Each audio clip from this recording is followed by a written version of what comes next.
Hi there, friends. This is Emily, and it's Tuesday, and it's so crazy having my whole page be coming at me in German, but Facebook won't fix it. All right. But there are some things going on that need commenting because um, the coronavirus apparently has two variations. Okay. There's the one that's the flu that has a 2% fatality rate. And then there's the one that was developed in Canada and taken to China, to Wuhan, China, which has a 100% fatality rate. All right. And that's the one we need to be concerned about. And so we're hearing two different stories, but they're being combined by the mainstream media into one story. And so it's very confusing. You have to be able to sort out which of the viruses we're talking about right now. Now, when you're faced with an unknown plague, and it is a plague that is easily transmittable, there are a few things you need to think about to keep yourself safe. This is not a time to go out in the public very much. This is not a time to travel. This is not, to other countries. This is not a time to be a real public person when there's a plague on the horizon. All right. And this flu plague, the two of them, is not the only plague that's going on right now. There have been plagues of locusts in the Middle East, in the United Arab Republic, and there's now a plague of locusts going on in China as well. And what this means is we are in a time of apocalypse with plagues, earthquakes, storms, etc. This is a time of judgment. And so we need to be very careful about our public appearance and our cleanliness and our hygiene and where we hang out and who we hang out with. All right.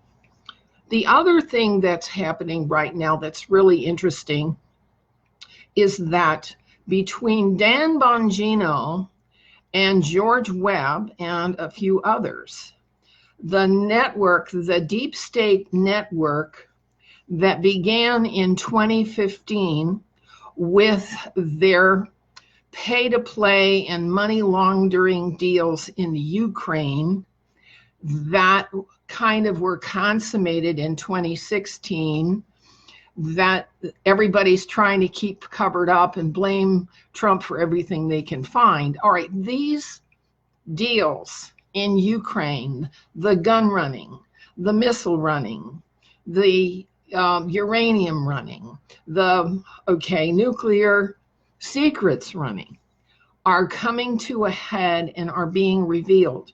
And I just hope that you're paying attention to the fact that the facts that are surfacing are conclusive, verifiable, documented facts. And what it shows is that the methods of corruption have saturated the United States government completely. All right. The Department of Justice has been in on the cover-up. The FBI has been in on the cover-up. And of course, those two departments have been covering up the 9/11 attack, for 19 years. So it's not a surprise that they're covering up the deep state's mischief nowadays because they covered it up back then. All right. So things are now coming out that we need to pay attention to because they're going to affect what happens up to the election. Another topic that is coming up is the secrecy and the ET connection in Antarctica. Antarctica has become a very busy place. There's a lot of business going on down there, and the primary business in Antarctica, as all over the world under a globalist world order, is human trafficking.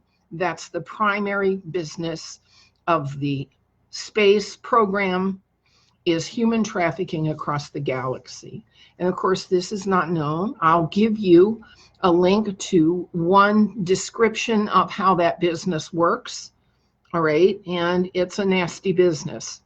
And of course, we've noticed since the world order, the new world order, has raised its head, we've noticed that whereas casinos used to be extremely limited, they're now everywhere. Lotteries used to be called a numbers racket, and now lotteries are everywhere. Prostitution has been straying down into the ages of children who are thrown into the street and have no way to survive. And so little girls are becoming prostitutes. And that's just business in the New World Order paradigm, which is to maximize business and don't worry so much about morality. Everybody has to just follow the same rules anyway. Okay, this is the game that the imperial ethos plays against people. And I think how we're going to fix that, first of all, we are facing a tribulation now. We are facing an apocalypse and all of the natural catastrophes that occur when the intelligences that are beyond us, beyond our minds, decide that they're going to meddle in human affairs. And that's what an apocalypse is, the gods meddling in human affairs. And when it's all over, I think we're going to have to look at two clearly ethical methods of getting past and beyond and around the imperial methods, the imperial modality, the imperial ethos. And one is balkanization.